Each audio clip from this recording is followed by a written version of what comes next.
दोस्तों, कैसे हैं आप? उम्मीद है कि आप बेहतर होंगे। तो चलिए आपको ले चलते हैं एक रोचक यात्रा पर। बहुत समय पहले की बात है। एक घना जंगल, उसकी गोद में बसा था एक छोटा सा गांव, सोनापुर। मिट्टी की गलियों में बैलों की गूंज, मंदिर की घंटियों की धुन और चूल्हे की रोटियों की महक। इसी गांव में एक वैद्यराज रहते थे जिनका नाम था ज्ञानसुख। वो सिर्फ एक वैद्य नहीं थे, बल्कि गांव के हर दुख दर्द के मरहम थे। चटकते जोड़ हो या सूखी खांसी, कोई भी रोग हो, ज्ञानसुख की दी हुई जड़ी बूटी चमत्कार कर देती थी। वैद्य जी के माथे पर चंदन की लंबी रेखा, सफेद धोती कुर्ता, हाथ में तुलसी की माला, जैसे वो चलती फिरती तपस्या हो। पर वह बाहर से जितने शांत बाहर दिखते थे, उतना ही टूटा हुआ अंदर से उनका मन था, क्योंकि उनके तीनों बेटे, जवान, ताकतवर, मगर कामचोर और निकम्मे, दिन भर बैठकर ताश खेलते, हंसी ठिठोली करते। खासकर बड़ा बेटा सदानंद, उससे तो वैद्यराज ने न जाने कितनी बार कहा था, बेटा वैद्य की विद्या सीख ले, ये दौलत नहीं, विरासत है, मेरे बाद इस ज्ञान का क्या होगा। पर वो हर बार हंसकर टाल देता, अभी तो आप हैं बाबा, बाद में देखेंगे। पर दुर्भाग्यवश उस बाद में का समय कुछ ज्यादा ही जल्दी आ गया। एक सुबह सूरज की किरणें जैसे कुछ भारीपन लेकर आईं। वैद्यराज की तबीयत अचानक बिगड़ गई। आंखों में अब वो तेज नहीं रहा, सांसें धीमी पड़ने लगी। गांव वालों को जैसे किसी अनहोनी की आहट मिलने लगी थी। पूरा घर एक अजीब सी खामोशी में डूब गया। तभी सदानंद के मन में पहली बार घबराहट हुई, अगर बाबा चले गए तो मैं क्या करूँगा? मैंने तो कुछ भी नहीं सीखा। उसी डर और पछतावे के साथ वो भागा भागा उनके पास पहुंचा। पर तब तक एक ग्रामीण स्त्री दवा लेने आई हुई थी। वैद्यराज ने कराहते हुए अपनी मध्यम आवाज में बस इतना कहा, हर और सनाए बराबर मात्रा में 1-1 ग्राम पीसकर चूर्ण बना लेना, ठंडे पानी के साथ। सदानंद ने ध्यान से सुना, जैसे जिंदगी की सबसे कीमती बात उसे अभी मिली हो। औरत दवा लेकर चली गई, पर जैसे ही दरवाजा बंद हुआ, वैद्यराज की सांसें टूटने लगी, चेहरा पीला पड़ गया, आंखें धीरे धीरे बंद होने लगी। और रात ढलने से पहले गांव का वो वैद्य, जो नब्ज पकड़कर लोगों की जिंदगी लौटा देता था, खुद जिंदगी की नब्ज हार गया। वैद्यराज के अंतिम संस्कार के 2 दिन बाद ही सदानंद ने पूरे गांव में ऐलान कर दिया, अब से मैं दवा दूंगा। मैंने सब सीख लिया है। गांव के चौक पर जो पुराना पीपल था, उसी के नीचे उसने अपनी छोटी सी दवाओं की दुकान सजा ली। पीतल की डिब्बियों में जड़ी बूटियां, एक तख्ती पर लिखा था, नया वैद्य सदानंद, और साथ ही नीचे लिख दिया, हर बीमारी का इलाज, सस्ता और असरदार।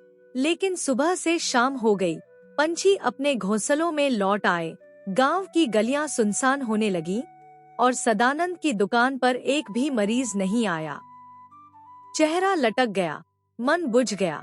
लेकिन ठीक तभी एक दुबली पतली धोबिन हामफती हुई वहां आई। चेहरा सूजा हुआ, आंखें लाल, और आते ही जोर जोर से रोने लगी। उसकी आंखों से आंसू थम ही नहीं रहे थे। सदानंद थोड़ा चौंका, फिर जल्दी से बोला, अरे बहन, क्या हुआ? इतना क्यों रो रही हो? धोबिन ने रुंधी हुई आवाज में कहा, मेरा गधा खो गया है। वही तो मेरी रोजी रोटी है, कपड़े धोकर उसी पर लादती थी, अब क्या करूं? सदानंद को लगा जैसे उसकी किस्मत की पहली पुकार आ गई हो। उसने तुरंत आत्मविश्वास भरी आवाज में कहा, घबराओ मत, मैं अभी दवा देता हूँ, सब ठीक हो जाएगा। और उसने वही नुस्खा दोहराया जो उसने पिता के अंतिम पल में सुना था, हर और सनाए को बराबर बराबर पीस लो, 1-1 ग्राम, और ठंडे पानी के साथ खा लो। धोबिन ने बिना सोचे समझे पुड़िया गटक ली। और फिर जो हुआ वो किसी जादू से कम नहीं था, लेकिन उल्टा। थोड़ी ही देर में धोबिन को ऐसे दस्त लगे कि वो बार बार खेत की तरफ भागती रही, कभी दाईं ओर, कभी बाईं ओर, कभी दौड़कर, कभी घिसटते हुए। पूरा दिन इसी में बीत गया। उसका चेहरा पीला पड़ गया, कमर जवाब दे गई और हालत ऐसी कि जैसे खुद गधा बन गई हो। मगर शाम होते होते जब वो थककर आखिरी बार खेत के कोने में जा बैठी, तभी उसकी नजर पड़ी। हाँ, उसका गधा वहीं था, नजरें झुकाए घास चर रहा था जैसे कुछ हुआ ही ना हो। धोबिन की खुशी का ठिकाना नहीं रहा। वो समझ गई कि चाहे दस्त लगे हों, पर इसी बहाने उसका खोया साथी मिल गया। रात होते ही वो दौड़ती हुई आई, न सिर्फ दवा के पैसे दिए बल्कि खुशी में कुछ इनाम भी दे गई, चांदी के 2 सिक्के। और सबसे मजेदार बात ये थी, वो नगर की रानी की बहुत करीबी थी। उधर महल में इन दिनों कुछ अलग ही तनाव का माहौल था। महाराज कई दिनों से राजमहल लौटे ही नहीं थे। दरबार, युद्ध, मंत्रणा, हर काम में ऐसे उलझे थे कि जैसे महल को भुला ही बैठे हों। रानी की आंखों में धीरे धीरे चिंता उतरने लगी थी, माथे पर सिलवटें थी और मन में बेचैनी। महल की गलियों में अब पहले जैसी रौनक नहीं रही। ठीक उसी समय धोबिन अपने रोज के काम से कपड़े देने महल पहुंची। वो रानी की बेहद करीबी थी, वही जिसके गधे ने दस्त के बाद दर्शन दिए थे। जैसे ही उसने रानी का चेहरा देखा, वो सब समझ गई। महारानी जी, उसने धीरे से पूछा, क्या हुआ? आप तो हमेशा मुस्कुराती थी, आज इतना उदास क्यों है? रानी की आंखें भर आईं, थोड़ा रुककर बोली, क्या बताऊं बहन, कई दिन हो गए महाराज ने महल का रुख ही नहीं किया। सुना है कि वो कहीं बाहर दूसरी शादी की बात कर रहे हैं। मैं क्या करूं? ये सुनते ही धोबिन का चेहरा गंभीर हो गया। उसकी आंखों में एक चमक आई और वो बोली, रानी जी, अगर आज्ञा हो तो मैं एक उपाय बता सकती हूँ। रानी ने जैसे डूबते को तिनका मिला हो, तुरंत बोली, जल्दी बताओ, मैं कुछ भी करने को तैयार हूँ। धोबिन ने मुस्कुराते हुए कहा, हमारे गांव में एक नए वैद्यराज आए हैं, बहुत ही गुणी हैं। उन्होंने तो मेरे खोए हुए गधे तक को वापस ला दिया था। हर दुख का इलाज जानते हैं। अगर चाहे तो मैं उन्हें तुरंत बुला लाती हूँ। रानी ने बिना वक्त गवाए आदेश दिया, तो जाओ, अभी जाओ, और उसी वक्त वैद्यराज को महल लेकर आओ। धोबिन दौड़ी, जैसे हवा से बातें कर रही हो, और कुछ ही देर में पहुंच गई उस नीम के पेड़ के नीचे जहां सदानंद अपनी दवाओं की दुकान सजाए बैठा था। वैद्यराज, उसने लगभग चिल्लाते हुए कहा, आपके लिए महारानी का बुलावा आया है, तुरंत चलिए। ये सुनते ही सदानंद के चेहरे पर जैसे जमीन खिसक गई हो, दिल धक धक करने लगा, मन में विचारों का तूफान। अरे बाप रे, मैं तो बस खेल खेल में दवा दे रहा था। अब अगर महल में मेरी पोल खुल गई तो सीधे फांसी पर लटका दिया जाऊंगा। अब सदानंद की हालत उस बकरी जैसी थी जिसे एक तरफ कुआं दिखता था और दूसरी ओर शेर। महारानी का बुलावा तो टाला ही नहीं जा सकता था, लेकिन मन में डर भी ऐसा समाया हुआ था जैसे पेट में भारी पत्थर रख दिया हो। सोचता रहा, अगर नहीं गया तो शायद अब तक का सबसे बड़ा मौका गवा दूंगा, और अगर गया और पोल खुल गई तो फांसी तय है। बहुत सोच विचार के बाद उसने वही किया जो कोई डरपोक बहादुर करता है, डरते हुए ही बहादुरी दिखाई। झोले में अपने 3-4 पुराने डिब्बे डाले, वो ही हरसनाए की पुड़िया बनाई और दासी के साथ महल के लिए रवाना हो गया। जैसे ही राजमहल के अंदर पहुंचा, उसका दिल धक धक करने लगा, मगर चेहरे पर उसने ऐसा नकाब पहना कि जैसे 100 मर्ज का इलाज उसी के पास हो। महारानी के सामने पहुंचते ही उसने वही जानी पहचानी लाइन दोहराई, 1-1 ग्राम हर और सनाए बराबर मात्रा में पीसकर पानी के साथ खा लीजिए, और फिर बिना पीछे देखे महल से बाहर निकल लिया। लेकिन कहानी यहीं खत्म नहीं हुई। महारानी ने जैसे ही पुड़िया खाई, थोड़ी ही देर में उनका भी वही हाल होने लगा जो कभी धोबिन का हुआ था। बार बार महल के बाग की ओर भागना पड़ा। रानी की साड़ी की किनारियां गीली हो गईं और पूरा महल एकदम अफरातफरी में आ गया। खबर जैसे आंधी बनकर महाराज तक पहुंची। महारानी जी की हालत बहुत नाजुक है और सुनते ही महाराज सब कुछ छोड़कर महल लौट आए। राजकाज, किले के कागज, मंत्रियों की मीटिंग सब भुला बैठे और पूरी रात महारानी के सिरहाने बैठकर उनकी सेवा करते रहे। पंखा झलते, पानी पिलाते और हर बार पूछते, अब कैसी तबीयत है। रानी का दिल तो जैसे पिघल गया। बरसों बाद ऐसा अपनापन महसूस हुआ। अगली सुबह जब धोबिन रोज की तरह आई तो महारानी मुस्कुराते हुए बोली, तुम्हारे वैद्यराज की दवा जरा कठिन जरूर है, लेकिन असर बहुत गहरा है। सच में मुझे तो पूरा लाभ हुआ है। और खुशी में उन्होंने मोतियों का वो कीमती हार निकालकर धोबिन के हाथ में रख दिया। जाओ, वैद्यराज को बुलाओ, मैं धन्यवाद देना चाहती हूँ। उधर धोबिन तो खुशी खुशी दौड़ी वैद्यराज यानी सदानंद को बुलाने, मगर जैसे ही उसने आकर कहा, महारानी ने बुलाया है, सदानंद के पैरों के नीचे से जमीन खिसक गई। गला सूख गया, माथे पर पसीना छलकने लगा। मन में डर बैठ गया, हे भगवान, कहीं ऐसा तो नहीं दवा ने नुकसान कर दिया हो और अब मुझे सजा देने बुलाया गया हो। कहीं मेरी आखिरी सुबह तो नहीं है ये। धोबिन जैसे ही वैद्यराज सदानंद को लेकर महल पहुंची, महारानी उन्हें देखकर मुस्कुराई और सीधे महाराज की तरफ मुड़ी। महाराज, मेरी जान बची है तो सिर्फ और सिर्फ इन्हीं वैद्यराज की वजह से। इनकी दवा ने चमत्कार कर दिया, वरना आज मैं। रानी की आंखें भर आईं और उनका स्वर कांप गया। महाराज ने गंभीरता से रानी की ओर देखा, फिर सदानंद की ओर और बोले, अगर यही तुम्हारी खुशी है तो यही ठीक है।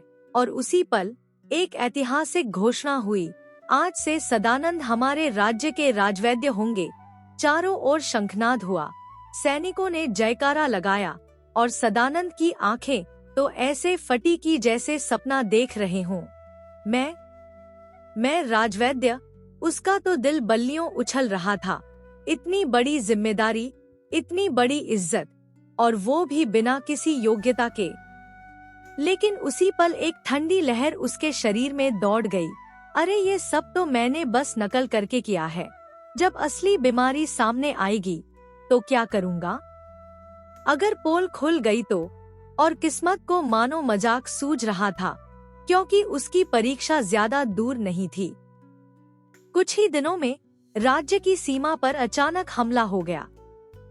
पड़ोसी देश के राजा ने बिना कोई चेतावनी दिए धावा बोल दिया। महल में कोहराम मच गया, सैनिक अस्तव्यस्त, और राजा के माथे पर चिंता की गहरी लकीरें उभर आईं। वो बार बार युद्ध की योजना में उलझते और खींचते, जब तभी महारानी ने धीरे से पूछा, महाराज, आप इतने व्याकुल क्यों हैं? राजा ने झुंझलाकर कहा, कैसे न हूँ? हमें तो पता भी नहीं चला और शत्रु सेना हमारे किले के पास पहुँच गई है। इतनी जल्दी तो कुछ समझ भी नहीं आ रहा कि क्या करें। और तभी जैसे किसी फिल्म का ट्विस्ट आता है, रानी की आंखों में चमक आ गई। उन्होंने मुस्कुराते हुए कहा, इसका समाधान मेरे पास है। राजा ने चौंक कर पूछा, क्या समाधान है? और रानी ने इत्मीनान से कहा, राजवैद्य। महाराज चौंक कर बोले, राजवैद्य? अरे वो इस युद्ध जैसी स्थिति में क्या कर सकते हैं? लेकिन रानी का आत्मविश्वास कम नहीं हुआ। वो मुस्कुराई और पूरे गर्व से बोली, महाराज, वो सिर्फ औषधियों के ज्ञानी नहीं हैं, उनके पास हर मुश्किल का हल है। आपने ही तो उन्हें राजवैद्य बनाया है, अब भरोसा भी तो कीजिए।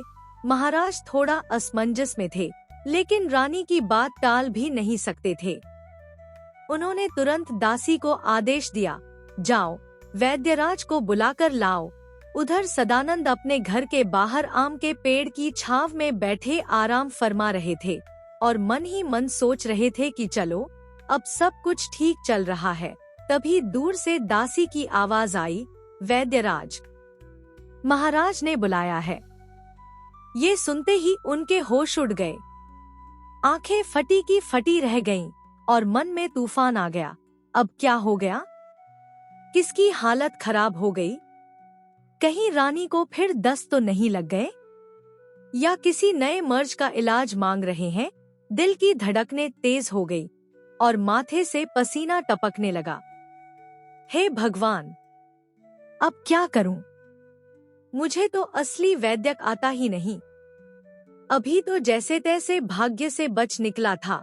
अब की बार अगर गलती हो गई तो सीधे महल के पीछे वाली सूली पर टांग दिया जाएगा। सदानंद सोच ही रहे थे कि दासी ने फिर दोहराया, चलो वैद्यराज। महाराज बहुत गंभीर बात करना चाहते हैं। अब तो सदानंद को जैसे यकीन हो गया, हाँ, अब तो कुछ बड़ा होने वाला है। या तो इज्जत बढ़ेगी या गर्दन जाएगी। लेकिन अब जब हर रास्ता डर का था, तो उसने वही किया जो अक्सर डरपोक बहादुर करते हैं। आंखें बंद की, झोला उठाया और मन ही मन बोला, चलो, मरता क्या न करता।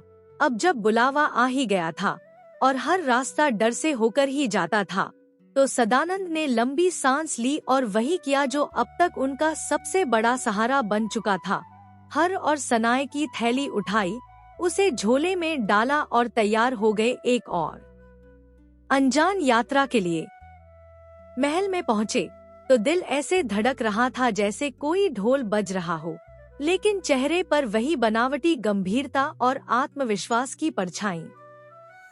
दरबार में पहुंचकर महाराज को प्रणाम किया और बोले, कहिए महाराज, क्या आज्ञा है? महाराज ने बेहद चिंतित स्वर में कहा, राजवैद्य, मामला बहुत गंभीर है। हमारे राज्य की सीमा पर पड़ोसी देश की सेना ने घेरा डाल दिया है। उनके तंबू और खेमे हमारी सीमा के भीतर तक लग चुके हैं और हम पूरी तरह से तैयार नहीं हैं। हम तो कुछ समझ ही नहीं पाए और अब लग रहा है कि वे किसी भी पल हमला कर देंगे। हार तय है और राज्य हाथ से निकल जाएगा। ये संकट की घड़ी है और रानी कहती है कि ऐसे वक्त में सिर्फ आप कुछ कर सकते हैं।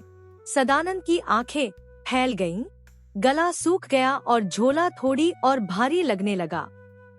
उन्होंने कांपते हुए कहा, महाराज, मैं इसमें क्या कर सकता हूँ? ये तो युद्ध का मामला है, तलवार और ढाल का काम है। मेरी पुड़िया और चूर्ण इसमें कैसे मदद करेंगे? लेकिन महाराज की आंखों में उम्मीद थी और आवाज में दृढ़ता। महारानी कह रही है कि तुम्हारे पास हर मर्ज की दवा है और तुम सिर्फ नाम के वैद्य नहीं, राजवैद्य हो। अब अगर तुम इस संकट की दवा नहीं दोगे तो फिर इस पद का क्या अर्थ है? अब तो सदानंद का दिल जैसे आग और बर्फ दोनों से जल रहा था। अंदर से डर ऐसा कि जैसे गर्दन पर तलवार लटक रही हो और गुस्सा ऐसा कि माथे से धुआं निकल जाए।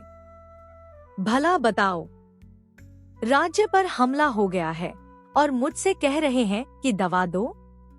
उनका मन कह रहा था, ये युद्ध है महाराज, इसमें तलवार चलती है, मेरी हरसनाएं नहीं। लेकिन सामने राजा खड़ा हो तो बहस करने का मतलब था खुद ही अपने पाँव में कुल्हाड़ी मारना। वो सोचने लगे, अब क्या समझाऊं इनको कि ये जो सब मैंने किया है वो एक दिखावा था, एक धोखा। ना मुझे वैद्य की आती है, ना कोई चमत्कार, लेकिन अब पीछे हटना भी तो नामुमकिन था। डर मन में बैठा हुआ था कि पोल खुलते ही सब कुछ छिन जाएगा, रुतबा, राजवैद्य का सम्मान और शायद जान भी। लेकिन जैसे हर बार, इस बार भी उन्होंने वही किया जो अब उनकी आदत बन चुकी थी। भगवान के भरोसे चूर्ण पीसना शुरू कर दिया। हरसनाएं निकाली, कूटकर पुड़िया बनाई और कांपती आवाज में बोले, महाराज, जितने भी सैनिक हैं, सबको एक एक पुड़िया खिला दीजिए। फिर मन ही मन हाथ जोड़ लिए, हे भगवान, बस इस बार भी बचा लेना, तेरे बाद अब कोई सहारा नहीं। और जैसा कहा गया था वैसा हुआ। महाराज ने पूरी निष्ठा से हर सैनिक को वो पुड़िया खिला दी। लेकिन असर ऐसा हुआ कि कुछ ही देर में पूरे सैनिक दल में खलबली मच गई।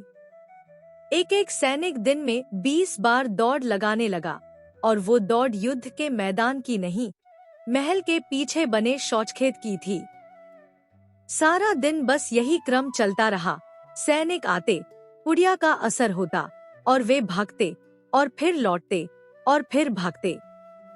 सीमा पर डेरा जमाए उस पड़ोसी राजा ने जब देखा कि दिन पर दिन बीत रहे हैं और कोई हलचल नहीं हो रही, तो उसने अपने 2 सबसे चालाक जासूसों को बुलाकर आदेश दिया, जाओ और पता लगाओ कि इस राज्य के पास कितने सैनिक हैं।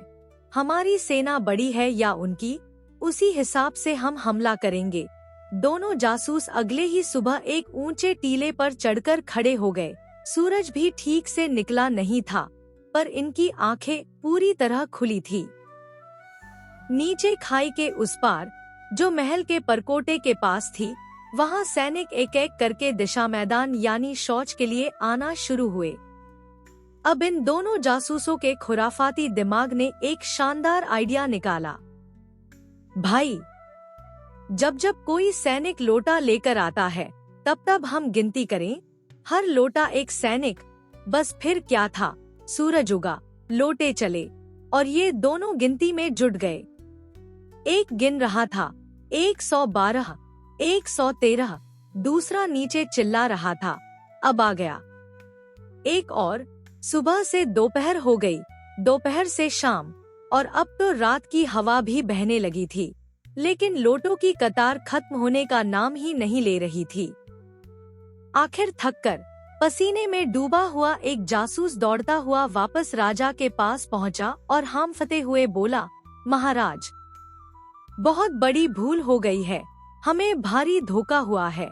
राजा ने चौंक कर पूछा, क्या हुआ? साफ साफ बताओ। जासूस बोला, हमारे अंदर के जासूसों ने जो संख्या बताई थी, वो गलत थी। हमने आज खुद अपनी आंखों से देखा है, उनके सैनिक हमारे सैनिकों से 100 गुना ज्यादा हैं। हम तो सुबह से गिन रहे हैं महाराज, लेकिन दिशा मैदान में लोटों की लाइन खत्म ही नहीं हो रही। महाराज का चेहरा एक पल में पीला पड़ गया, जैसे किसी ने सारा खून खींच लिया हो। जासूस हांफते हुए बोले, महाराज, हम तो अब तक यही गिनते रहे कि कितने लोटे आए, लेकिन अभी तक तो गिनती पूरी ही नहीं हुई।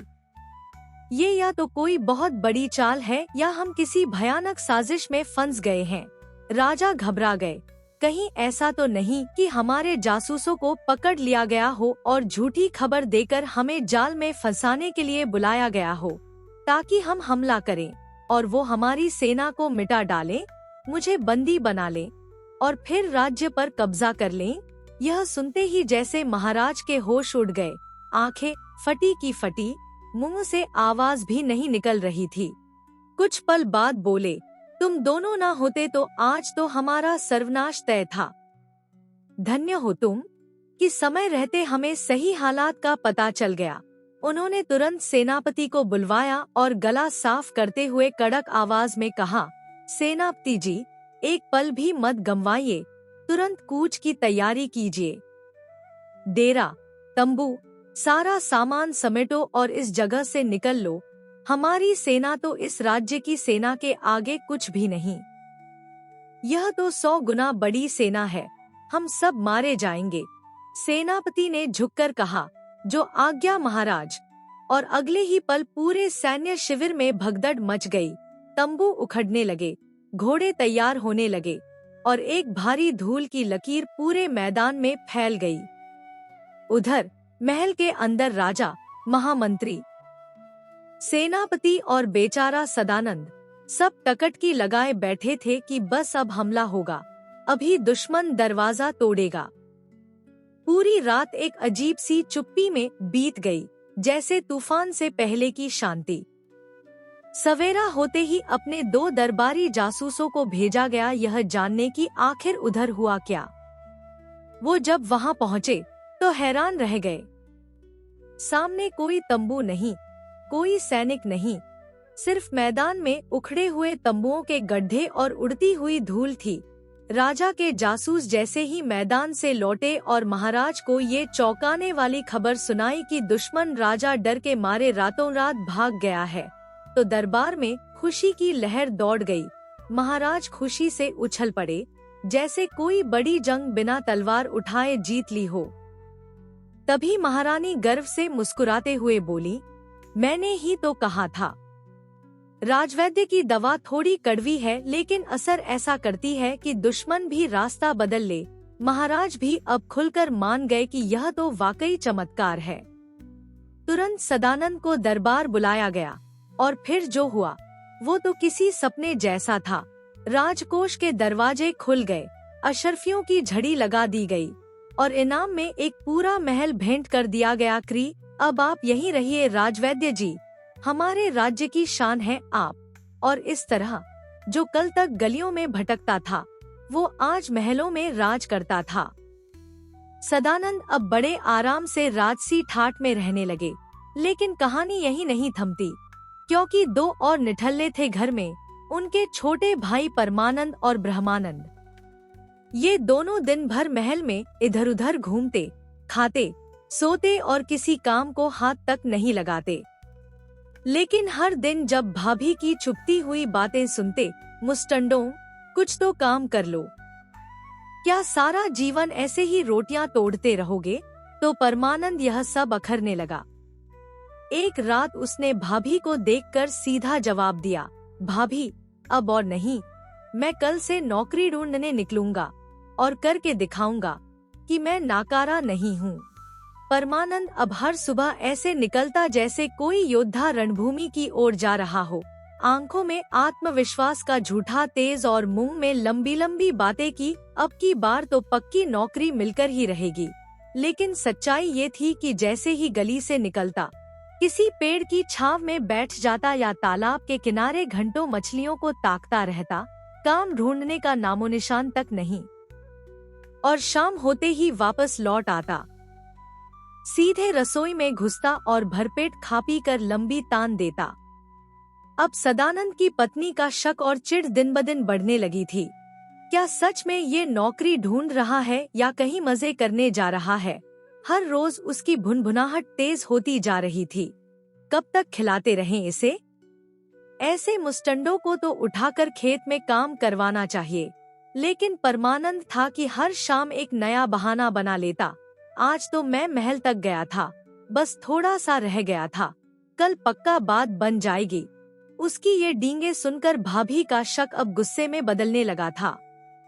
और फिर एक सुबह जब परमानंद मुस्कुराता हुआ बोला, भाभी कुछ खाने का बांध दो, आज मैं फिर नौकरी की तलाश में निकल रहा हूँ। तो भाभी ने बड़े शांत स्वर में कहा, ठीक है, बना देती हूँ। लेकिन उस शांति के पीछे छिपा था एक जहर भरा इरादा। उसने परमानंद के लिए 30 लड्डू बनाए, खूब घी, खूब मिठास, लेकिन हर लड्डू में मिलाया गया था बहुत ही जानलेवा जहर। लड्डू बांधते वक्त उसके चेहरे पर एक अजीब सी कुटिल मुस्कान थी, जैसे कह रही हो, अब तो हमेशा के लिए छुटकारा मिलेगा।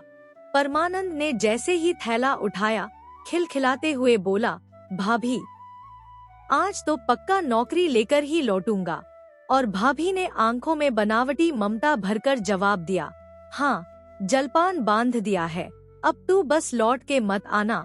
परमानंद ने जैसे ही दरवाजे की चौखट लांघी, पीछे से भाभी की कुटिल आवाज आई, हाँ हाँ, खाना बांध दिया है और अब लौट कर मत आना। लेकिन वो शब्द जिनमें जहर की धार छुपी थी, परमानंद ने उन्हें आशीर्वाद की तरह लिया और मुस्कुराते हुए बोला, भाभी अब की बार नौकरी लेकर ही लौटूंगा, ऐसे ही मुंह उठाकर वापस नहीं आऊंगा। फिर उसने घोड़े की पीठ थपथपाई, उसे सजाया, खाने की पोटली कसकर बांधी और चल पड़ा एक नई शुरुआत की ओर। परमानंद ने पूर्व दिशा का रुख किया, जहां सूरज की पहली किरणों ने जैसे उसे एक नया सपना दिखाया। 1 घंटे की लंबी सवारी के बाद उसने अपने राज्य की सीमा पार की और एक नए राज्य में प्रवेश किया, शांति नगर। लेकिन नाम से धोखा मत खाइए, ये नगर शांति से ज्यादा खौफ के लिए मशहूर था। यहाँ का हर आदमी सुबह उठते ही भगवान से यही प्रार्थना करता कि हे देव, आज कोई डाकू सामने न आ जाए। कंधों पर बंदूकें, आंखों में दरिंदगी और चाल में कहर। डाकुओं का ऐसा आतंक था कि लोग बच्चों को सुलाते वक्त लोरी की जगह यही कहते, सो जा वरना डाकू आ जाएगा। ये डाकू इतने बेरहम थे कि जिसने भी उन्हें ललकारा या तो मार डाला गया या गायब हो गया। राज्य के सेनापति, महामंत्री, यहाँ तक कि स्वयं राजा स्वरूप सिंह भी इन डाकुओं को मिटाने में असफल हो चुके थे। बार बार प्रयास हुए, योजनाएं बनी, इनाम घोषित हुए, लेकिन डाकुओं का एक भी सुराग न मिला। ऐसा लगता था जैसे वे हवा में गायब हो जाते थे या फिर धरती ही उन्हें निगल जाती थी। अब परमानंद ने जिस जमीन पर कदम रखा था वहाँ की मिट्टी में ही खौफ घुला था, लेकिन उसे तो इसकी भनक तक नहीं थी। वह तो बस घोड़े पर बैठा गुनगुना रहा था, अब की बार कुछ बड़ा करूँगा। परमानंद जैसे जैसे शांतिनगर राज्य के गहरे जंगलों में घुसा, रास्ता और भी सुनसान होता गया। इधर न कोई इंसान, न कोई आवाज, बस हवा की सरसराहट और पत्तों की रह कर खड़खड़ाहट। ये वही जंगल थे जिनमें डाकू ऐसे गायब हो जाते थे जैसे पानी में मछली, न कोई पदचिन्ह, न कोई सुराग। ये कोई मामूली डाकू नहीं थे, ये थे 30 सिरों वाला एक झुंड, दुर्दांत, खूंखार और अंधेरे के राजा। वो हवा की रफ्तार से आते और बिजली की तरह लूटकर सैकड़ों मील लंबे जंगलों में ऐसे घुल जाते जैसे धुआं आसमान में। और अब उसी जंगल के बीचों बीच एक थकाहारा परमानंद घोड़े से उतरा, एक बड़े से पीपल के नीचे लेट गया और कुछ ही पलों में नींद की आगोश में डूब गया। उसकी पोटली वहीं बगल में रखी थी, वो ही पोटली जिसमें उसकी भाभी ने भरा था 30 जहरीले लड्डुओं का विशेष जलपान। लेकिन परमानंद को क्या पता था कि सोते सोते वो किसी खतरे की गोद में पहुंच चुका है। तभी घोड़े की टापों की आवाज से पूरा मैदान गूंज उठा, जैसे जमीन कांप रही हो। दर्जनों घुड़सवार, काले नकाब, कमर पर तलवारें और आंखों में वहशी चमक, डाकू आ चुके थे। एक डाकू चुपचाप परमानंद के पास आया, उसका चेहरा देखा, आसपास देखा, कुछ भी कीमती नहीं मिला सिवाय उस पोटली के। उसने धीरे से पोटली उठाई और सरदार के पास पहुंचकर बोला, सरदार जी, इस आदमी के पास बस यही एक पोटली है, इसके अलावा कुछ भी नहीं है। सरदार ने जैसे ही पोटली को हाथ में लिया, उसकी आंखों में लूट की चमक कौंधी, लाओ देखूं इसमें क्या माल है। पहले पोटली के खजाने का स्वाद चखते हैं, फिर इस नींद में बेसुध लड़के को हमेशा की नींद सुला देंगे। पोटली खोली गई और सबकी आंखें चमक उठीं। उसमें रखे थे गोलमटोल, मीठे सी दिखने वाले लड्डू।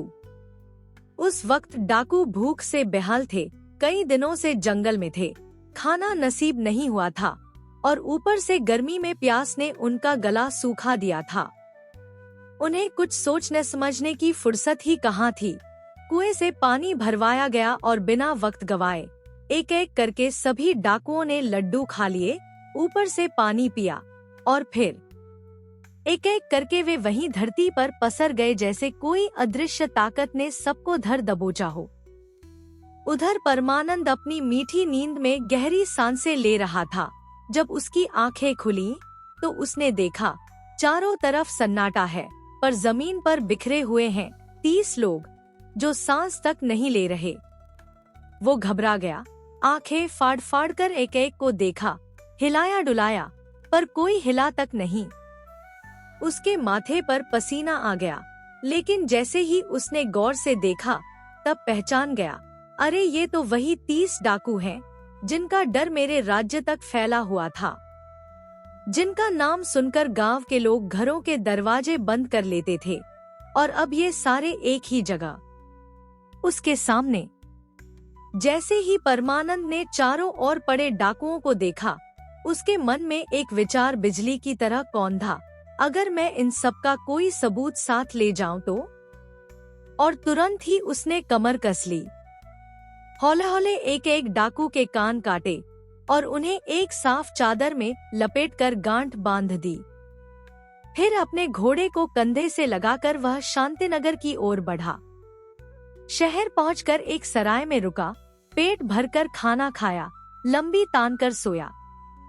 और अगली सुबह जब उसकी आंख खुली तो बाहर गहमा गहमी दिखी। वो उत्सुकता से बाहर निकला, देखा कि नगर के बीचों बीच विशाल सभा सजी हुई है।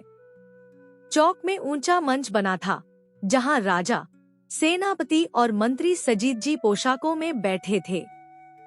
सामने मैदान में 30 डाकुओं की लाशें बिछी थी और नगरवासी झूम झूम कर कह रहे थे, सेनापति और मंत्री ने शौर्य दिखाया, इन डाकुओं को मार गिराया। तालियों की गड़गड़ाहट में मंच पर राजा खड़े हुए और बोले, आज हम वीरता का पुरस्कार अपने सेनापति को देते हैं। तभी परमानंद भीड़ चीरते हुए सामने आया, मंच के नीचे खड़ा हुआ और ऊंची आवाज में बोला, महाराज, अगर इन डाकुओं को सच में इन सेनापति जी ने मारा है तो फिर एक सवाल पूछिए इनसे, इनके कान कहाँ हैं?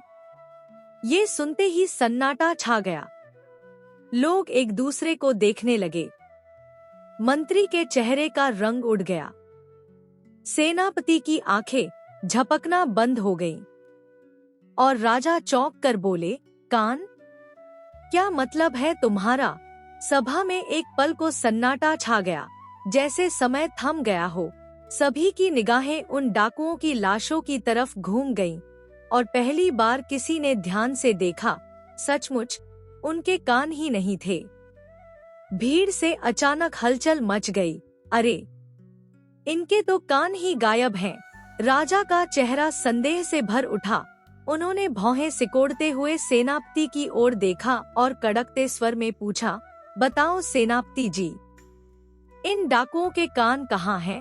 मंत्री और सेनापति दोनों ऐसे खामोश हो गए जैसे मूर्ति बन गए हों। चेहरे पर हवाइयां उड़ने लगी।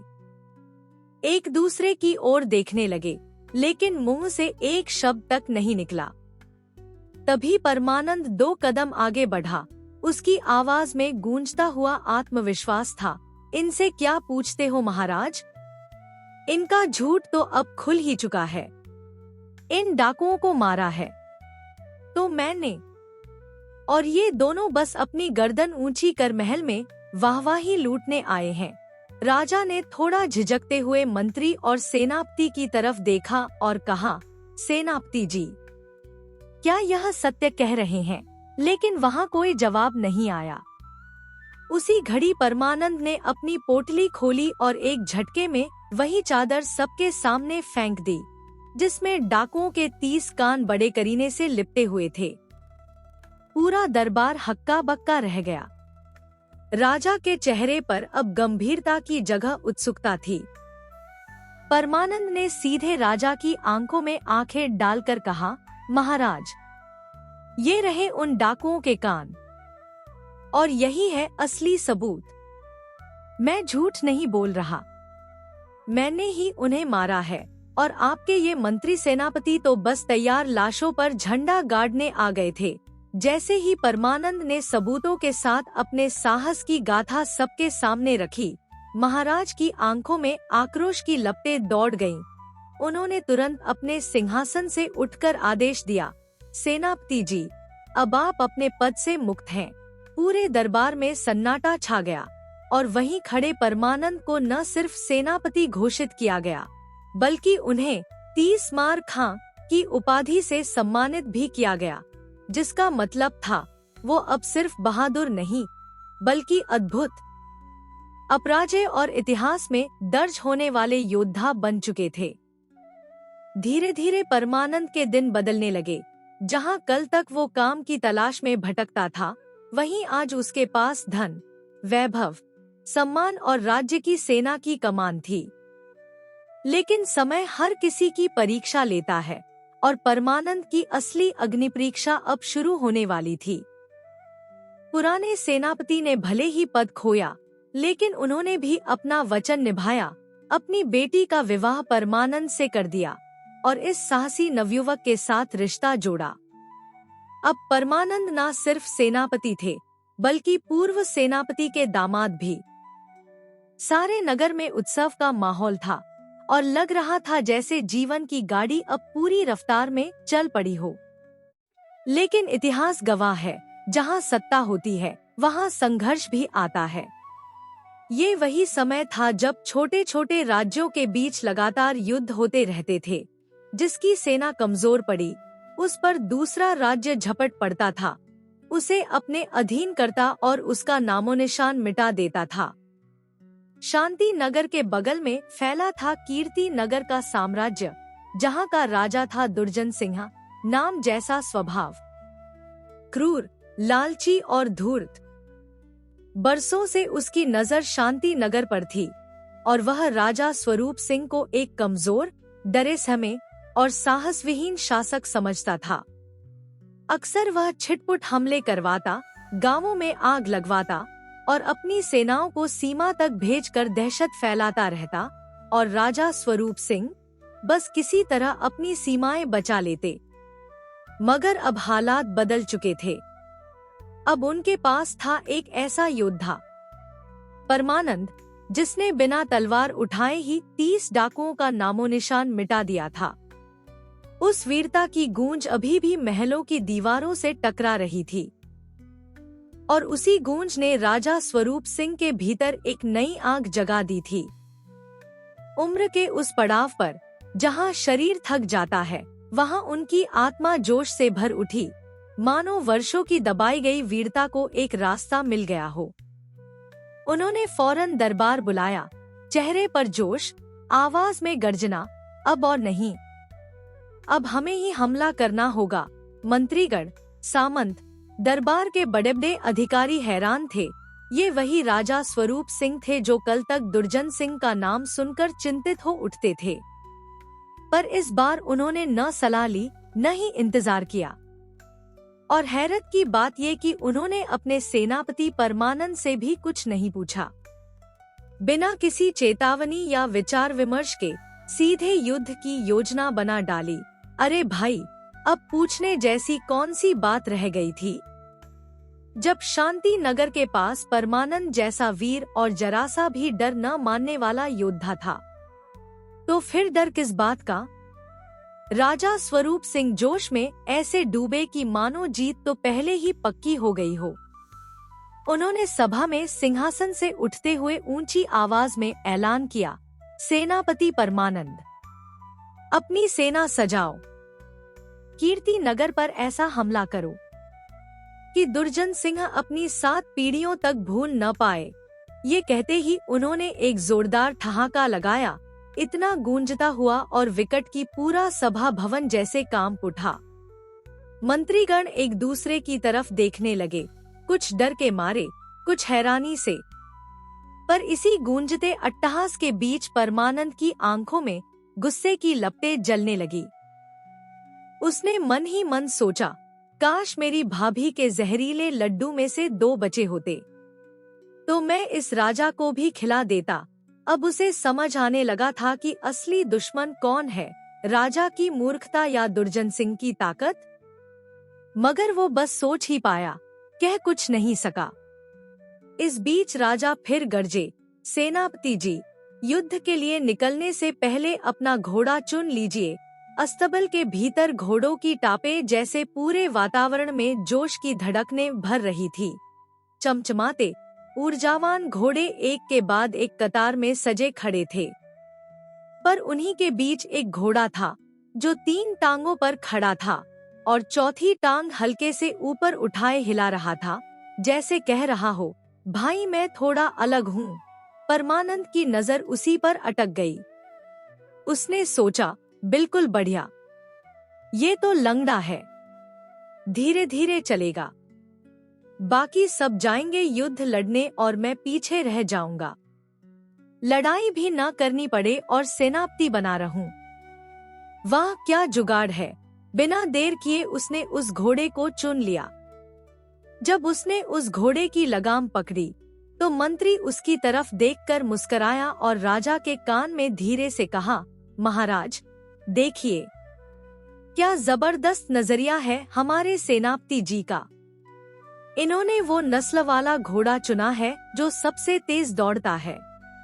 ये घोड़ा दिखने में भले ही एक टांग ऊपर रखे खड़ा हो, लेकिन इसकी नस्ल ही ऐसी होती है, जब भी रुकता है तो एक पैर को आराम देता है, पर जब दौड़ता है तो बिजली बन जाता है। राजा ने सिर हिलाया और कहा, हाँ, अब समझा। यही तो असली दूरदर्शिता है। मगर बेचारे परमानंद के चेहरे पर हल्की मुस्कान थी और मन ही मन वो सोच रहा था, सारा खेल समझदारी का है। अब ये घोड़ा मुझे लड़ाई से बचा लेगा। लेकिन उसे कहाँ पता था कि ये घोड़ा न सिर्फ तेज है, बल्कि उसके भाग्य की रफ्तार भी अब उससे जुड़ने वाली है। और इस तरह परमानंद खुद को बड़ा चालाक समझते हुए धोखे में आ गए। उन्होंने ये समझा कि उन्होंने सबसे सुस्त, लंगड़ा घोड़ा चुना है, लेकिन असल में उन्होंने उस अस्तबल का सबसे तेज रफ्तार वाला घोड़ा चुन लिया था, वो भी बिना जाने। राजा स्वरूप सिंह तो मानो खुशी से फूले नहीं समा रहे थे। अपने दरबारियों से मुस्कुराते हुए बोले, वही तो, सेनापति जी जैसा दूरदर्शी योद्धा इस धरती पर और कौन होगा। उधर परमानंद, जो अंदर से हिल रहा था, घर लौटे युद्ध के लिए विदा लेने जैसे ही द्वार पर पहुँचे, उनकी पत्नी घूंघट में सामने आई और परमानंद ने हल्के कांपते हुए लेकिन भारी आवाज में कहा, देखो, मुझे घोड़े पर ऐसे कसकर बांध दो जैसे कोई लुटेरा अपनी चोरी की पोटली को बांधता है। पत्नी चौंक गई। ऐसा क्यों? परमानंद ने एक सांस भरी, फिर ऐसे बोला जैसे महाभारत का कोई योद्धा बोल रहा हो, क्योंकि मैं युद्ध करने जा रहा हूँ। जी जान लगाकर लड़ूंगा। अगर जरा भी ढीला बंधा रहा तो कहीं मैदान में गिर न पड़ूं।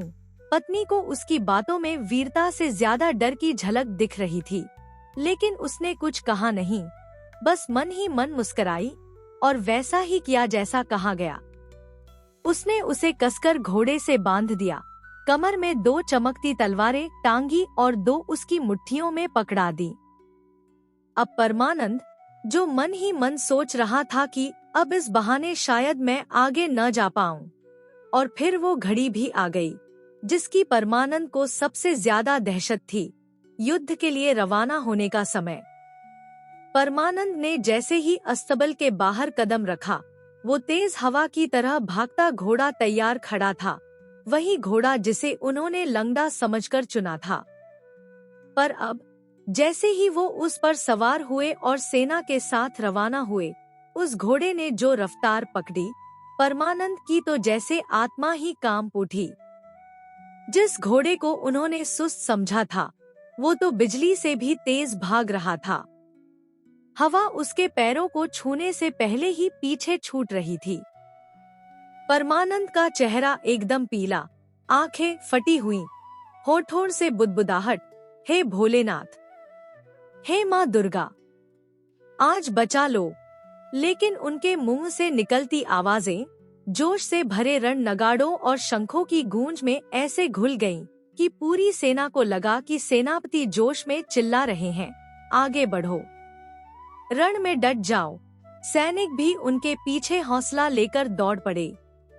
उधर परमानंद पूरी तरह से घोड़े से बंधे हुए थे, कमर में 2 तलवारें और दोनों हाथों में 2 और, लेकिन उनके लिए वो सब बस बोझ जैसा था, क्योंकि घोड़े की रफ्तार और डर ने उन्हें ऐसा बांध रखा था कि अब वो न चीख सकते थे, न रो सकते थे। हर पल लग रहा था कि अगले मोड़ पर गिर जाएंगे, पर घोड़ा रुकने का नाम ही नहीं ले रहा था। वो जंगल, मैदान, धूल, पहाड़ सब ऐसे पीछे छूटते जा रहे थे। परमानंद के मन में उस वक्त जो तूफान चल रहा था, वो बाहर के युद्ध से कहीं ज्यादा भयानक था। जैसे ही उनका घोड़ा मैदान की ओर सरपट दौड़ा, वो पहले तो जैसे तैसे हिम्मत बांधे बैठे रहे, लेकिन घोड़े की रफ्तार बढ़ती गई और उनका दिल बैठता गया। फिर अचानक जैसे किसी ने उनके भीतर छुपी हुई सारी डर की परतें एक साथ उधेड़ दी हों, वो पूरे गले से चिल्ला उठे, बचाओ, बचाओ, कोई तो रोको इस घोड़े को।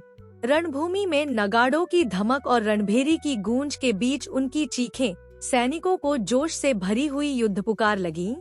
सैनिकों को लगा कि सेनापति युद्ध की पुकार कर रहे हैं, और फिर क्या था, पूरी सेना जोश में बेकाबू हो गई। जय हो सेनापति की, जय हो रणवीर परमानंद की, ऐसे जयघोषों की गूंज मैदान में फैल गई। परमानंद के चेहरे पर हवाइयां उड़ रही थी, बाल बिखरे हुए, आंखें चौड़ी, जैसे कोई कबूतर बाज के पंजों में फंसा हो। घोड़ा था कि रुकने का नाम नहीं ले रहा था और वो सोच रहे थे, हे भगवान, ये तो अपने आप ही मुझे युद्ध के बीच पटक देगा। उनके शरीर के 53 हिस्से थरथरा रहे थे, जैसे एक एक अंग कह रहा हो, अब तो गए। पर सैनिकों को उनका हर कांपता इशारा भी वीरता की निशानी लग रहा था। देखो, सेनापति जी कितनी गंभीर मुद्रा में हैं, जरूर बहुत बड़ा वार करेंगे। और ऐसे ही उस 3 टांग पर खड़े लगने वाले घोड़े पर सवार, पूरी तरह से बंधे हुए परमानंद उस तूफानी रफ्तार से युद्ध भूमि में चले जा रहे थे और चाहकर भी रुक नहीं पा रहे थे। जैसे जैसे परमानंद का तूफानी घोड़ा मैदान में बेकाबू दौड़ रहा था, उनकी आंखें इधर उधर सहारे की तलाश में घूम रही थी। कुछ तो पकड़ लूं, कोई तो चीज हो जो इस बवाल से मुझे बचा ले। अचानक दूर 2 पेड़ नजर आए जो उन्हें जैसे पास आते दिखे। उन्होंने मन ही मन प्लान बना लिया, बस अब तो ये ही मौका है। 2 तलवारें उन्होंने कमर से खोलकर एक तरफ फेंकी और जैसे ही घोड़ा उन दोनों पेड़ों के बीच से सरपट गुजरा, परमानंद ने दोनों हाथों से दोनों पतले पेड़ कसकर पकड़ लिए। उन्हें लगा शायद पेड़ घोड़े को रोक लेंगे, पर कहाँ। वो घोड़ा कोई मामूली घोड़ा नहीं था, वो तो आंधी तूफान की संतान था। उसने ऐसा जोर मारा कि दोनों पेड़ उखड़कर परमानंद के साथ ही उड़ चले।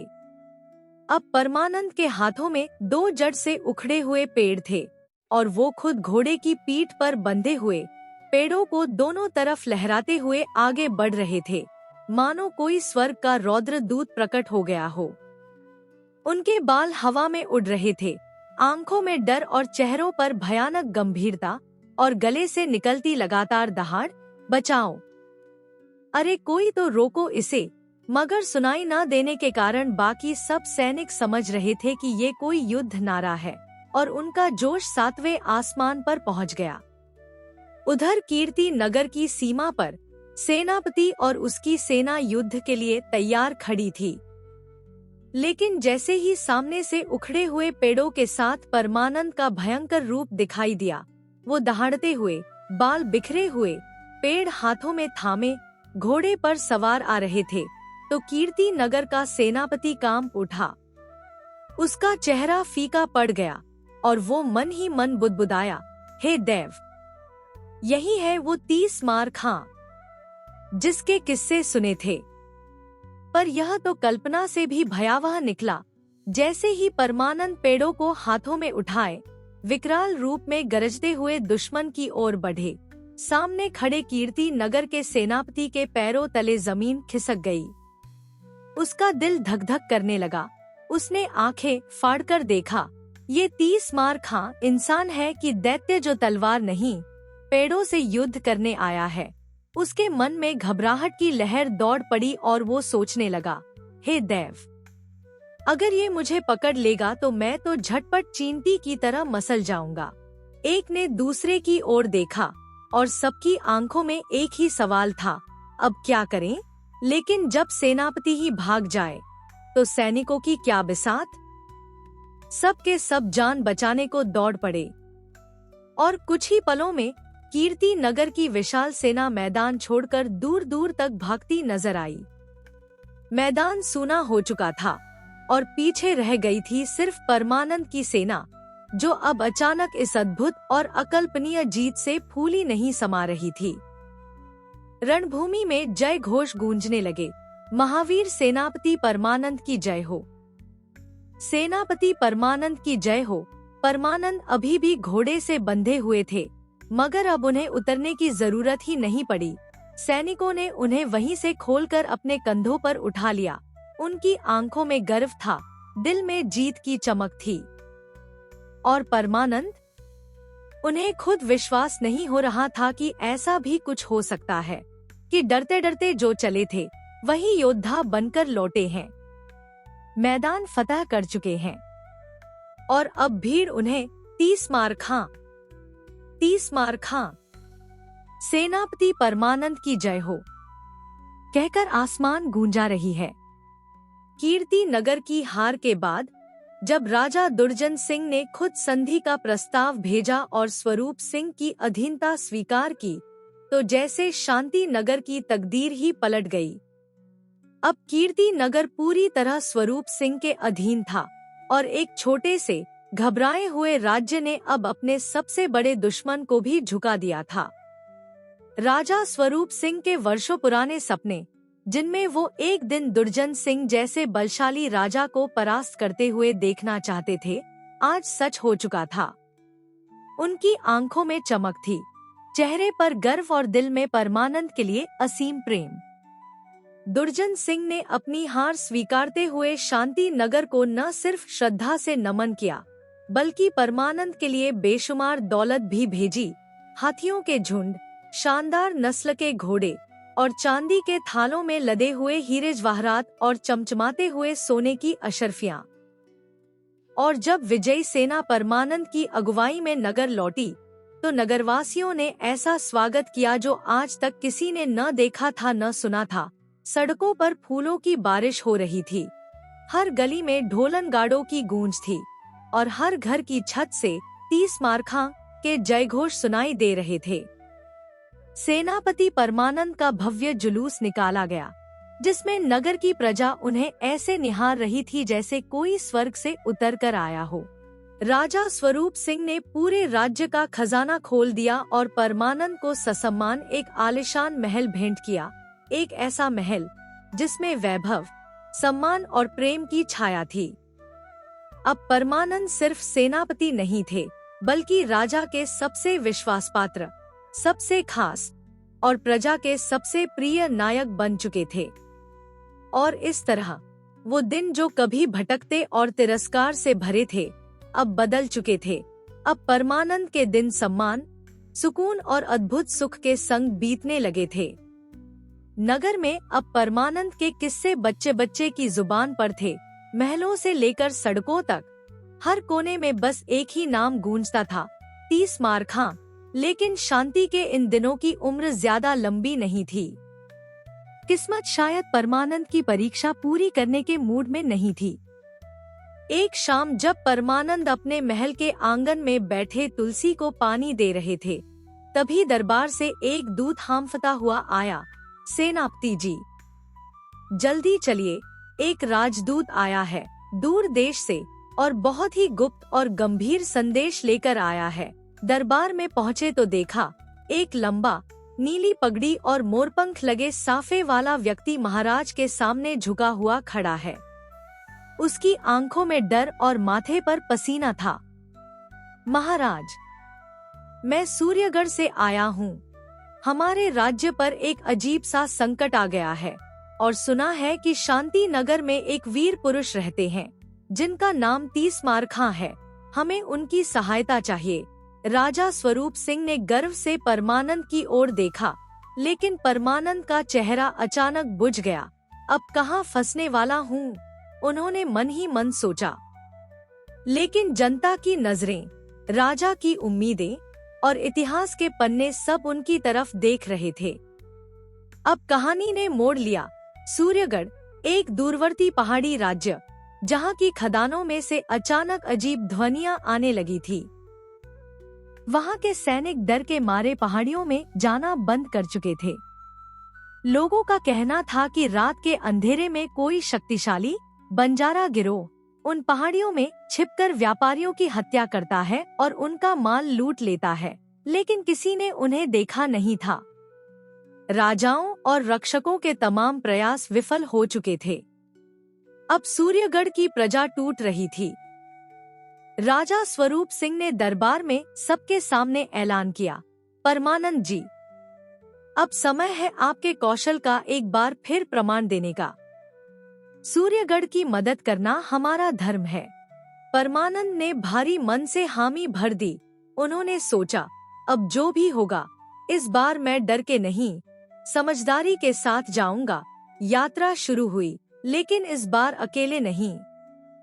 राजा ने एक छोटी सी टीम दी, 5 जवान, एक चतुर गुप्तचर और एक बुजुर्ग आयुर्वेदाचार्य। रास्ते में जंगल आए, ऊंचाई वाली घाटियां और बर्फीली हवाएं, लेकिन परमानंद अब पहले जैसे नहीं थे। अब उनमें अनुभव था। उन्होंने हर पड़ाव पर स्थानीय लोगों से बात की, व्यापारियों से सुनी अफवाहें जो किसी सफेद घोड़े पर सवार अंधे योद्धा की कहानियां कहती थी, जो सोने की लूट करता है लेकिन किसी को मारता नहीं। परमानंद को शक हुआ, ये डाकू नहीं, कोई पुराना सेनापति है जिसे इतिहास ने भुला दिया है और अब वह अपने ही हिसाब से न्याय कर रहा है। और फिर एक रात उन्होंने खुद जाल बिछाया। उन्होंने खुद को व्यापारी बनाकर उसी खदान की तरफ ले जाने का नाटक किया। और जैसे ही आधी रात को उनकी गाड़ी एक गहरी घाटी में पहुंची, चारों ओर से भयानक नारे लगे, सब कुछ छोड़ दो और चले जाओ, वरना यही आखिरी रात है। परमानंद ने तलवार निकाली नहीं, बल्कि चुपचाप बोले, अगर तुम सच में वीर हो तो अपने चेहरे दिखाओ और बताओ कि आखिर तुम किसके लिए ये सब कर रहे हो। कुछ देर सन्नाटा छाया रहा, फिर एक छाया सामने आई। लंबा, गठीला शरीर, आंखों पर पट्टी और हाथ में तलवार। मैं वो हूँ जिसे एक युद्ध ने अंधा कर दिया और जिनसे राज्य ने मुंह मोड़ लिया। मैं हूँ महायोद्धा अमरबली। परमानंद ने सूर्यगढ़ की गूंजती घाटियों में खड़े होकर दूर तक नजर दौड़ाई। हवा में जीत की खुशबू थी, लेकिन आंखों में एक अजीब सी गंभीरता। उन्होंने अमरबली से वादा किया कि अब उसकी असली कहानी दरबार तक पहुंचेगी। अगले दिन सुबह परमानंद अपनी सेना और अमरबली के साथ शांति नगर लौटे, मगर इस बार विजय के ढोल नहीं, बल्कि सच्चाई की पुकार साथ थी। दरबार में राजा स्वरूप सिंह बैठे थे, बाजू में मंत्री, सामने गहनों से सजी थालियां, जैसे किसी बड़ी वीरता का उत्सव मनाया जाने वाला हो। परमानंद ने झुककर कहा, महाराज, मैं इस विजय का हिस्सा नहीं चाहता, लेकिन किसी और को दिलाना चाहता हूँ, जिसे ये राज्य कभी भूल गया था। फिर उन्होंने धीरे से अमरबली को आगे बढ़ाया, जिसने झुकते हुए कहा, मैं अंधा हूँ, लेकिन अन्याय को देख सकता हूँ। राजा एक पल को स्तब्ध रह गए। फिर जैसे वर्षों से बंद किसी दरवाजे की चिटकनी खुली हो, उन्होंने अमरबली को गले से लगा लिया और कहा, इतिहास से जो मिटा था उसे आज सम्मान मिलेगा, ये मेरा वादा है। यह सुनकर पूरा दरबार सन्न रह गया। लेकिन राजा मुस्कुराए और बोले, एक सच्चा सेनापति वही होता है जो तलवार छोड़कर न्याय की मशाल उठा ले। इस रहस्य के साथ कहानी ने नया मोड़ लिया। अमरबली, जो कभी सूर्यगढ़ के सेनापति थे, लेकिन अपनी ही सेना के विश्वासघात से अंधे हो गए। आज तक उन्होंने किसी को मारा नहीं, सिर्फ लुटेरों से लूटा हुआ धन चुराकर गरीबों में बांटते रहे। लेकिन अब एक गलतफहमी में उन्हें खुद डाकू समझा गया। परमानंद ने ये सब सुनते ही अपना सिर झुका लिया। इतिहास को ऐसे योद्धाओं की कहानियां नहीं मिलती, लेकिन मैं तुम्हारी कहानी को वापस दरबार तक पहुंचाऊंगा, न्याय दिलाऊंगा। उधर शांति नगर में परमानंद की विजय के किस्से जब गांव-गांव तक पहुंचने लगे, तो राजवैद्य सदानंद की पत्नी ने अपनी छोटी सी रसोई के कोने में बैठे ब्रह्मानंद को घूरते हुए गुस्से से ताना मारा, भैया, यहाँ बैठकर हांडी चाटने से कुछ नहीं होगा। कुछ करोगे भी या हमेशा दूसरों की रोटियों पर नमक ही लगाते रहोगे। बात सीधी थी, लेकिन तीर की तरह चुभ गई। ब्रह्मानंद, जो अब तक मुंह पर तकिया रखे बकरियां गिन रहा था, एक झटके में उठ बैठा। मन में सोचा, जब परमानंद और ज्ञानानंद तक चमक गए, तो मैं भी कोई ढेला नहीं हूँ। दुनिया देखता हूँ। और बस बिना किसी को कुछ बताए लाठी उठाई, झोला लटकाया और निकल पड़ा सीधे पश्चिम दिशा की ओर। तपती दोपहरी, धूल भरी राहें, लेकिन उसके चेहरे पर था ठोस आत्मविश्वास। तीनों भाइयों में सबसे तेज दिमाग और सबसे बड़ा तिकड़मी वही था, ब्रह्मानंद। शाम होते होते वो अपने राज्य की सीमा पार कर विजयनगर की भूमि पर कदम रख चुका था। शहर की हवाओं में एक अलग ही शाहीपन था। ऊंचे द्वार, चौड़ी गलियां और बाजार में गूंजती पुकारें। सीधा राजा सोमबर्मन के भव्य दरबार में जा पहुंचा। वहां हर ओर रत्नजडित खंभे, चंदन की खुशबू और पीतल की घंटियां थी जो समय का ऐलान कर रही थी।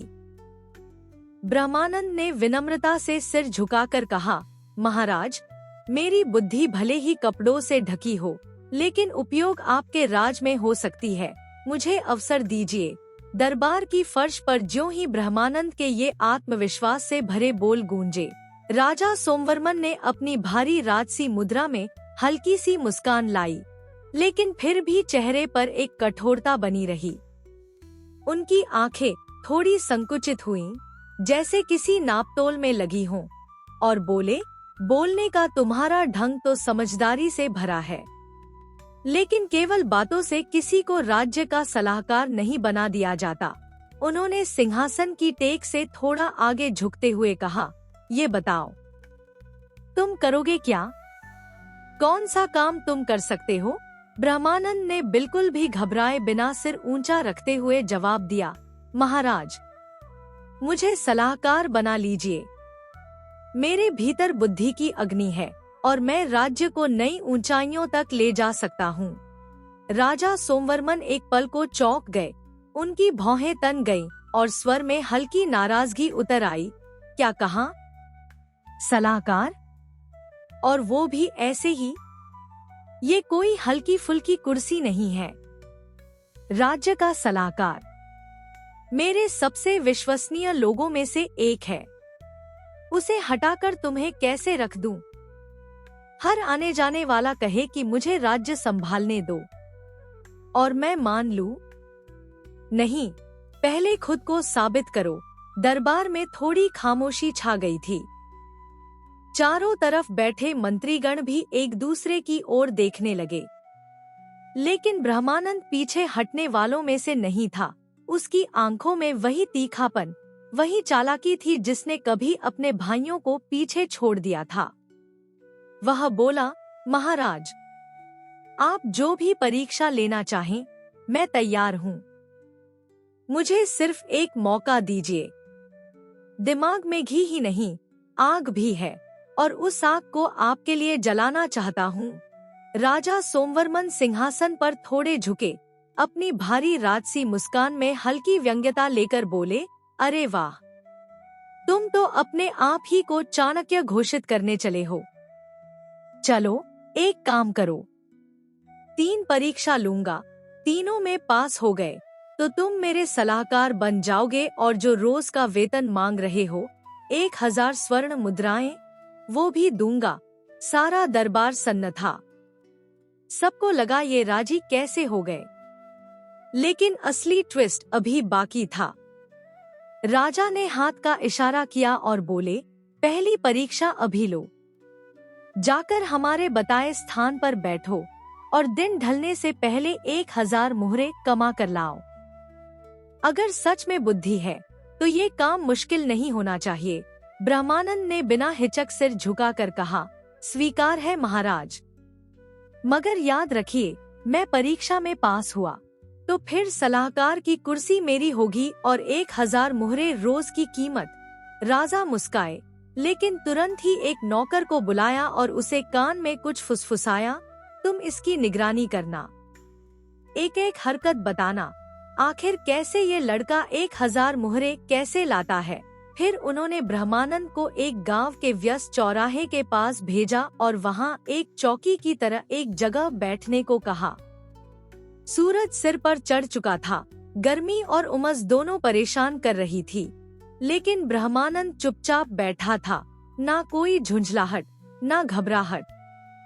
उसकी आंखें चल रही थी, पर दिमाग उससे भी तेज भाग रहा था। अब करना क्या है, ये सवाल उसके भीतर उबाल मार रहा था। लेकिन तभी उसके चेहरे पर एक हल्की मुस्कान उभरी, मानो कोई योजना दिमाग में कुलांचे भर रही हो। दोपहर की धूप अब थोड़ी नरम हो चली थी। लेकिन ब्रह्मानंद के दिमाग में चल रही तिकड़म की आंच और भी तेज हो चुकी थी। वह जिस जगह पर बैठा था वहां से चारों ओर नगर के सबसे रईस सेठों की ऊंची ऊंची अट्टालिकाएं दिखाई दे रही थी। पत्थरों से बने वो कई मंजिला महल जैसे घर, जिनके ऊंचे गुंबद आसमान को छूते लगते थे। तभी उसके तेज दिमाग में एक और चालाक योजना कुलांचे भरने लगी। वह फौरन पास की सबसे भव्य हवेली की ओर बढ़ा और उसके सामने दरवाजे पर खड़े दरबान से बोला, सेठ जी से कहना, राजा के खगोलविद ब्रह्मानंद मिलना चाहते हैं। बहुत आवश्यक कार्य है। थोड़ी ही देर में अंदर से सजधज में बैठा मोटा सेठ बाहर आया और ब्रह्मानंद की सधी हुई आवाज गूंजी, सेठ जी, मैं महाराज सोमवर्मन का नियुक्त खगोल शास्त्री हूँ। आज मुझे उत्तर दिशा के समस्त तारों की गणना करनी है। अधिकतर तारे मैं गिन चुका हूँ, लेकिन आपकी हवेली की ऊंची अटारियों ने एक खास दिशा को ढक रखा है। जब तक वो तारे नहीं गिने जाते, मेरी गणना अधूरी रह जाएगी। सेठ की भौहें चढ़ गईं। तारे? और वो भी दिन में? और मेरी अटारियां गिरवाने की बात कर रहे हो? ब्रह्मानंद तुरंत राजा द्वारा भेजे गए उस नौकर की ओर इशारा करता है। इनसे पूछ लीजिए, ये खास तौर पर मुझे निगरानी के लिए भेजे गए हैं। नौकर, जो पहले ही ब्रह्मानंद के इशारे समझ चुका था, बिना कुछ बोले गर्दन हिलाने लगा। अब सेठ की आंखों में डर उतरने लगा, क्योंकि राजा का नाम सुनते ही उस जमाने के लोगों के होश उड़ जाते थे। सेठ बेचैन होकर बोला, पर मेरी तो 2 मंजिलें हैं, वो कैसे तुड़वा दूं? इतना महंगा निर्माण है। धूप की हल्की हल्की रोशनी अब हवेलियों की दीवारों से टकराकर लंबी परछाइयां बना रही थी और उन्हीं सायों के बीच ब्रह्मानंद की मुस्कुराहट और भी तेज चमक रही थी। सेठ के सामने सीधा खड़ा होकर उसने एक बार फिर वही शब्द दोहरा, मजबूरी है सेठ जी, नहीं तो तारे नहीं गिने जा सकेंगे। उसके चेहरे की गंभीरता और राजा का नाम सुनते ही सेठ बेचैन हो उठा। पसीने की एक बूंद उसके कनपटी से टपक पड़ी। कांपती आवाज में बोला, देखिए, आप जैसा चाहें वैसा करिए, पर मेरी अटारी को छोड़ दीजिए। आप दूसरी जगह से गिन लीजिए, मैं आपको इसके बदले 100 स्वर्ण मुद्राएं दे देता हूँ। ब्रह्मानंद ने थैली झपट ली और बिना समय गवाए अगली हवेली की ओर बढ़ गया, जहाँ फिर वही कहानी, वही डर और वही नतीजा। एक और थैली, 100 और स्वर्ण मुद्राएं। दिन ढलने तक वह कुल 10 ऐसे रईसों को चूना लगा चुका था और जब सूर्य पश्चिम की पहाड़ियों में समाने को था, ब्रह्मानंद 2000 स्वर्ण मुद्राओं से भरी हुई भारी थैली लेकर राजमहल पहुंचा। राजा सोमवर्मन ने जैसे ही थैली की खनकती हुई आवाज सुनी, वे चौंक गए। इतनी जल्दी? और ये तो 2 गुनी रकम है। नौकर से सब कुछ पूछने पर जब राजा को असल चालाकी का पता चला, तो वे मुस्कुरा उठे। तुम तो वास्तव में कमाल के दिमागदार निकले ब्रह्मानंद। पहली परीक्षा में तो तुम पूरे नंबर से पास हुए हो।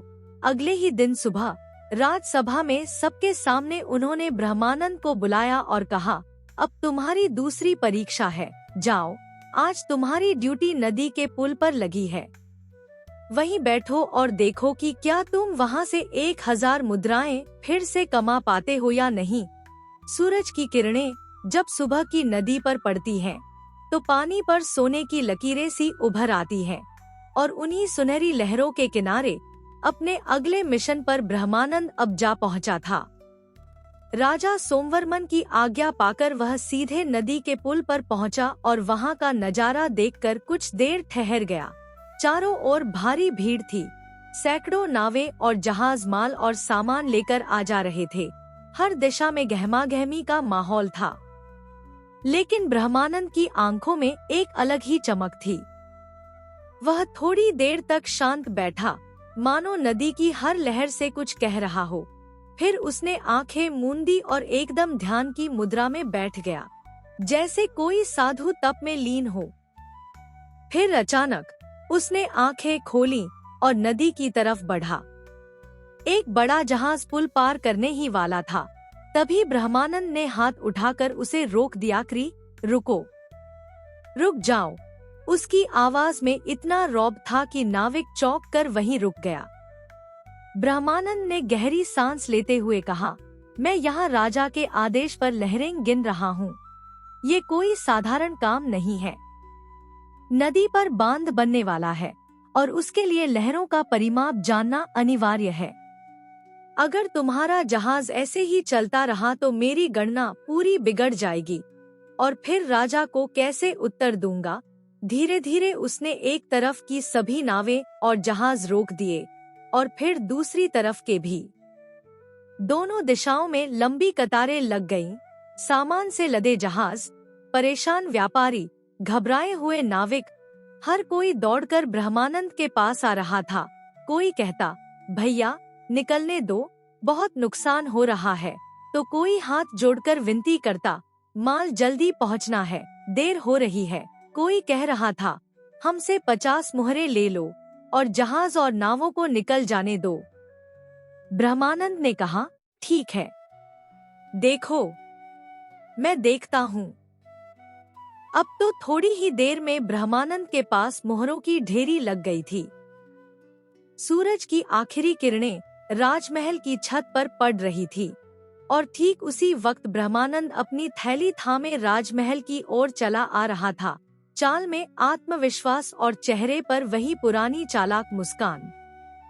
दरबार में जैसे ही वह पहुंचा, सबकी नजरें उसी पर टिक गईं। उसने बिना एक शब्द बोले सामने बिछे शाही कालीन पर अपनी थैली पलट दी और देखते ही देखते ढेर सारी चमचमाती मुहरें जमीन पर बिखर गईं। महाराज सोमवर्मन ने हैरानी से पूछा, इतनी सारी मुहरें, ये कैसे? पास खड़े राजा के नौकर ने आगे बढ़कर सिर झुकाया और एक एक बात कह सुनाई। कैसे ब्रह्मानंद ने नदी के पुल पर आकर अपनी चतुराई से नावों और जहाजों को रोक दिया, कैसे उसने लहर गिनने की तिकड़म रची और कैसे व्यापारियों से 50-50 मुहरे लेकर रास्ता खुलवाया। सब सुनकर राजा पहले चुप रहे, फिर उनकी आंखों में चमक आ गई, होठों पर मुस्कान तैर गई और वे बोले, वाह रे ब्रह्मानंद, तू तो सचमुच बहुत चतुर निकला। अब सिर्फ एक परीक्षा और बाकी है और अगर उसमें भी तू सफल रहा तो तू मेरा सबसे खास सलाहकार होगा। पूरी सभा तालियों से गूंज उठी और ब्रह्मानंद की आंखों में अब एक नया आत्मविश्वास उभर आया था, जैसे कह रहा हो, अब अगली चाल मेरी सबसे दमदार होगी। धूप सिर पर चढ़ आई थी, हवाओं में बाजार की हलचल थी और ऐसे में ब्रह्मानंद फिर से अपनी तीसरी और अंतिम परीक्षा पर निकल पड़ा था। हाथ में मटकी, आंखों में वही पुरानी शरारत भरी चमक और चाल में वही आत्मविश्वास जो उसके पूरे व्यक्तित्व को जिंदा कर देता था। राजा सोमवर्मन ने उसे आदेश दिया था, ब्रह्मानंद 1 किलो शुद्ध घी लेकर आओ, लेकिन याद रहे एक भी मुद्रा खर्च नहीं करनी है। ब्रह्मानंद ने तुरंत सिर झुकाया और बोला, जो आज्ञा महाराज। फिर जैसे ही वह मटकी लेकर निकला, उसके पीछे पीछे एक महल का नौकर भी लगा दिया गया, जो उसकी हर गतिविधि पर नजर रखे। बाजार की सबसे पहली घी की दुकान पर पहुंचकर ब्रह्मानंद ने बड़ी विनम्रता से कहा, भैया 1 किलो घी चाहिए, हमारे मालिक यहीं पास में रुके हैं, देखना है उन्हें पसंद आता है या नहीं। दुकानदार ने भरोसे में घी मटकी में भर दिया। लेकिन थोड़ी देर बाद ब्रह्मानंद लौट कर आया, चेहरा गंभीर और स्वर में नाराजगी, तुम्हारा घी तो नकली है, हमारे मालिक ने तो इसे फेंक ही देना था, बड़ी मुश्किल से मैंने बचाया। वो तो कहते थे मटकी ही फोड़ दें। इतना सुनते ही दुकानदार घबरा गया, अरे नहीं साहब, ले आइए, मैं वापस ले लेता हूँ। और फिर वह घी वापस अपने बर्तन में डालने लगा। मगर ब्रह्मानंद को जो चाहिए था वो घी की वो पतली परत थी जो मटकी की दीवारों से चिपकी रह गई थी। उसने बड़ी चालाकी से मटकी को उल्टा किया, पोंछा और वह चिपका हुआ घी एक छोटे बर्तन में जमा कर लिया। फिर एक और दुकान और वही कहानी, घी नकली है, मालिक नाराज हैं और दुकानदार माफी मांगते हुए घी वापस ले लेता। और ब्रह्मानंद धीरे धीरे हर मटकी को पोंछ पोंछ कर अपना बर्तन भरता चला गया। कभी पूरब की दुकान तो कभी पश्चिम का बाजार। दिन ढलते ढलते उसका बर्तन आधे किलो से भी ज्यादा घी से भर चुका था। जब वह राजमहल लौटा तो राजा के सामने घी से भरा बर्तन रख दिया।